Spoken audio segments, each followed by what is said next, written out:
네, 오늘 창세기의 말씀은 바로 아브라함이 엘리에셀, 그의 종 엘리에셀을 보내서 이삭의 아내를 구하는 이 첫 시작의 말씀입니다. 엄청난 사명을 가진 이 주인 아들의 아내를 만나러 824km나 되는 그 거리를 홀로 걸어가야 했어요. 내 고향, 내 족속에게로 가서 내 아들 이삭의 아내를 찾아와라 라는 것이 아브라함의 명령입니다. 그런데 현실적으로 보면 아까도 우리 아들 친구들과 이야기했지만 여자가 이 땅으로 오지 않으면 내가 다시 와서 이삭을 데리고 가도 되겠습니까? 라고 엘리에셀이 물어봅니다. 오지 않는 이유는요 너무나 많아요. 하나님께 기도하고 만나는 사람에게 좋은 조건을 제시한다 할지라도 엘리에셀과 결혼하는 것이 아니라 그 여인은 이삭과 결혼하는 것이죠. 평생을 함께할 이삭과 결혼해야 하는 것이기 때문에 그 결혼할 당사자가 누군지를 봐야 되는 것이 현실적인 문제입니다. 또한 그 당시의 사람들은요 고향을 떠나지 않았어요. 그 지역을 떠난다라는 것은 생명을 거는 일들이었고요. 다른 이방 족속으로 나아가는 일들이 되었습니다. 고향을 떠난 사람들을 신뢰하지 못하는데 지금 내가 결혼해야 할 집안이 어떤 집안입니까? 고향과 친척과 아비 집을 떠났던 아브라함의 집안이에요. 새로운 원칙과 도전, 모험을 하는 것은 참으로 존경스럽지만 그 길을 내가 함께 한다라는 것, 이것은 위험을 감수해야 하는 일입니다. 가나안이라는 이 땅을 위해서, 이방 민족들이 사는 그 땅을 위해서 현재 내가 살고 있는 부요한 메소포타미아라는 이 지역을 포기한다라는 것은 엄청난 결단이에요. 무엇보다 800km가 넘는 그 길을 낯선 사람과 함께 걸어가야 한다는 것, 그 사람에 대한 엄청난 신뢰가 아니면 할 수 없는 일이죠. 보지 못한 사람에게 사랑의 감정을 느낄 수 있다라는 것이 너무 어려웠을 것 같아요. 내가 보고 결정해 보겠습니다. 이렇게 리브가가 이야기할 수도 있습니다. 무엇보다도 또 이 집안에는요 마땅한 땅이 없어요. 유목민이에요. 떠돌이 유목민 집안입니다. 집과 농장을 버리고 집시와 같이 떠돌면서 천막 생활을 하고 있는 집안이에요. 땅도 없이 그 전에 사라의 죽은 매장지, 이 전에 23장에 보면 사라가 죽은 매장지를 처음으로 얻게 되는, 소유하게 되는 일이 있지만 너무나 작은 땅입니다. 그거에 비하면 우리가 가진 땅, 우리 집안의 땅은 엄청나게 많아요. 그런 유목민의 집안에 자신의 인생을 맡긴다라는 것은 또 다른 두려움이고 어려움이죠. 결혼한다는 거 참으로 좋은 거겠지만 무엇인가 하나는 포기해야 한다라는 결론이 생겨요.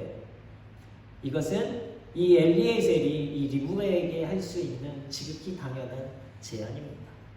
우리 주인의 아들과 결혼하기 위해선 이곳을 떠나야 한다라는 것. 우리가 사는 시대는 급변화하는 시대입니다. 그래서 많은 사람들이 교회도 이 시대에 발맞춰서 바뀌어야 한다라고 말하고 있어요.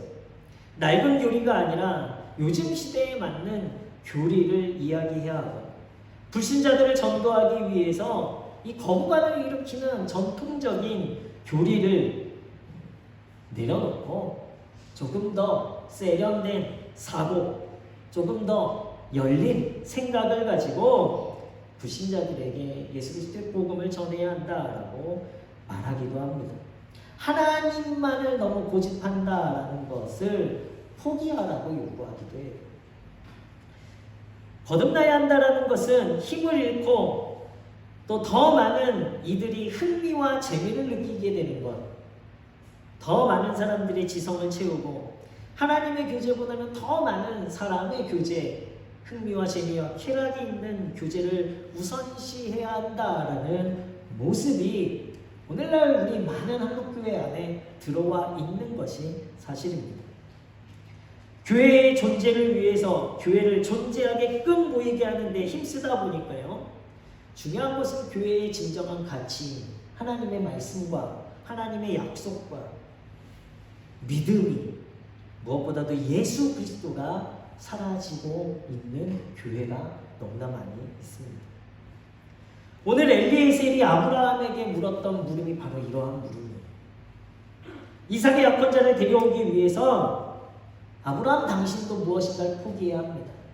그것은 바로 이삭을 이 지역에서 내가 데리고 갈 수 있도록 열어줘야 한다는 거예요.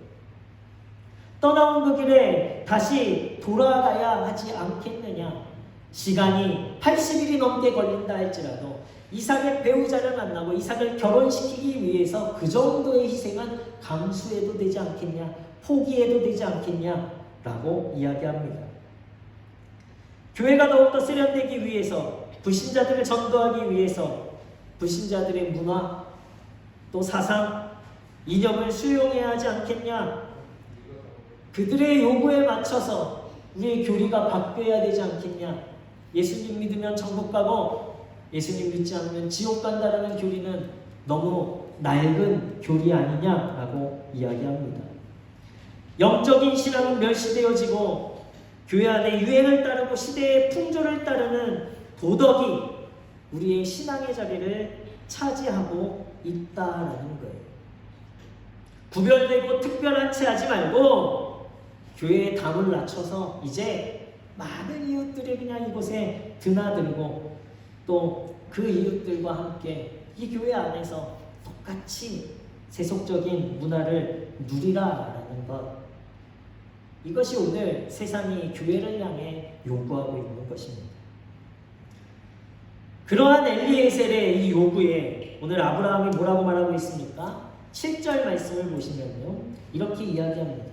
하늘의 하나님 여호와께서 나를 내 아버지 집과 내 고향 땅에서 떠나게 하시고 내게 말씀하시며 내게 맹세하여 이르시기를 이 땅을 내 씨에게 주리라 하셨으니 그가 그 사자를 너보다 앞서 보내실지라 내가 거기서 내 아들을 위하여 아내를 택할지니라 라고 말합니다. 세상적인 거, 현실적인 거, 이성적인 거, 합리적인 거 좋아요. 그러나 오늘 이 엘리에셀의 이 합리적이고 현실적인 판단에 아브라함의 고백은 무엇이냐면 하나님께서 이렇게 말씀하셨다. 현실적이고 이상적이고 합리적인 세상적인 사상과 이념과 가치관이 아니라 아브라함이 붙잡은 것은 하나님의 약속, 하나님의 말씀입니다. 그리고 8절에 이렇게 이야기하죠. 만일 신부감이야 라고 생각했던 그 여인이 너를 따라오려고 하지 아니하면 나의 이 맹세가 너와 상관이 없다. 이 말은 무엇이냐면 그 여인은 하나님이 선택한 여인이 아니다라는 거예요. 내 후손을 위하여, 하나님의 약속을 위하여 준비된 여인이 아니다라는 것입니다. 아브라함은 엘리에셀의 말이 현실적이고 합리적이고 타당한 말이지만 수긍하지 않습니다. 왜 그렇습니까? 하나님의 약속과 하나님의 말씀에 대한 신뢰가 더 컸기 때문이에요. 신앙은 지금의 문제를 해결하려고 임시방편으로 위기를 모면하고 타당한 말이지만, 그러나 그것이 맞는 말이라고, 맞는 방법이라고 세상은 우리에게 요구하지만 그것에 타협하는 것이 아니라 하나님의 약속과 그 신뢰를 붙잡고 하나님의 약속이 반드시 성취될 것이기에 무모한 믿음이 아니라 확실한 믿음으로 엘리에셀을 보내는 것이 아브라함의 신앙 믿음이에요. 그렇기 때문에 하나님께서 나오게 하신 땅으로 다시 돌아간다는 것은 있을 수 없는 일이었습니다. 신앙은 현실의 문제를 해결하기 위한 타협이 아니라 하나님의 약속을 신뢰하는 원칙입니다. 우리 이 원칙이 깨어지면 안 돼요. 우리는 세상과 구별된 성도입니다. 우리는 믿음 있는 성도예요. 그 믿음이 우리를 살게 하는 것이고 그 믿음이 우리를 승리하게 하는 거예요. 모세와 출애굽한 이스라엘 백성들도 이 엘리에셀과 같은 모습을 드러냅니다. 먹을 것과 마실 것이 광야에 나갔더니 없는 거예요. 그래서 이들이 생각한 방법은 우리가 먹고 마시기 위해서, 살기 위해서 다시 애굽으로 돌아가자라는 거예요. 하나님께서 보여주신 10가지 재앙을 다 잊었습니다. 홍해를 가르시고 구원하신 하나님을 잊어버렸어요. 하나님의 능력을 잊어버렸습니다. 왜 그렇습니까? 이 광야의 어려움 앞에서 타협하는 거예요. 자유했지만, 비록 우리의 신분이 노예는 아니었지만, 그러나 이 광야의 위험 속에서 굶어 죽느니, 목말라 죽느니 차라리 노예의 삶으로 먹고 마시는 것이 낫다라고 생각하는 거예요. 그러니 예전으로 돌아가자, 애굽으로 돌아가자라고 이야기할 수 있는 것입니다. 현실의 문제 속에서 타협점을 찾는 거예요. 하나님에 대한 신뢰가 아닙니다. 하나님이 없는 믿음의 선택이에요. 그래서 하나님께서는 이스라엘 백성을 광야에서 이끌어내시고 10일이면 갈 수 있는 이 가나안 땅의 거리를 40년간 그들의 광야에 지내게 하시죠. 그리고 이 40년의 삶은 타협하는 백성이 아니라 하나님을 신뢰하는 백성으로 만드시는 하나님의 인도하심이 되어집니다. 하나님의 말씀, 하나님의 약속을 흔들리지 않는 믿음으로 붙잡고 나아가는 성도. 이 성도가 믿음의 성도, 이 성도가 우리 문의 성도님들이 되셔야 할 줄로 믿습니다. 타협하지 않는 모습의 세상 사람들에게 잠시 비아냥과 또 소외를 느낄 수도 있어요. 진정한 그리스도인님은 원칙을 지키는 성도들을 통해 드러나지게 될 것이고, 세상 사람들이 어려움을 당할 때에는요, 세상과 구별된 다른 사람들을 찾게 되어 있어요. 세상에 속하지 않은 성도에게 일어나는 당연한 일입니다. 우리 문혜의 성도님들에게 세상 속에서 어려움 당하고 힘들어하는 많은 사람들이 우리 성도님들을 찾고 성도님들께 기도를 부탁하고 성도님들을 통해 위로받는 우리 성도님들이 원칙에 흔들리지 않는 믿음을 가진 성도님들이 되시길 예수 그리스도 이름으로 축원합니다. 예수님은요, 마태복음 5장 13절 말씀에 소금이 만일 맛을 잃어버리면 무익할 수밖에 없다라고 이야기합니다.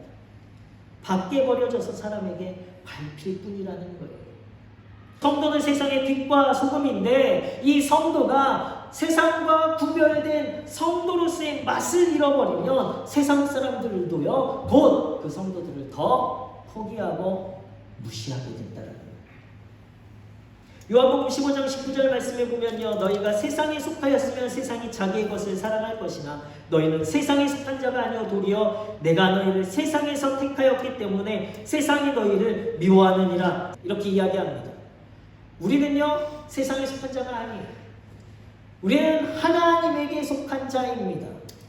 그렇기 때문에요, 세상이 때로는 우리가 세상에 속하였지 않기 때문에 우리를 미워할 수는 있지만, 그러나 결국 하나님의 심판 때에 그리고 그들의 구원이 필요할 때에는요, 무시하였던 우리를, 성도들을 찾고 그들에게 도움을 요청하는 거예요.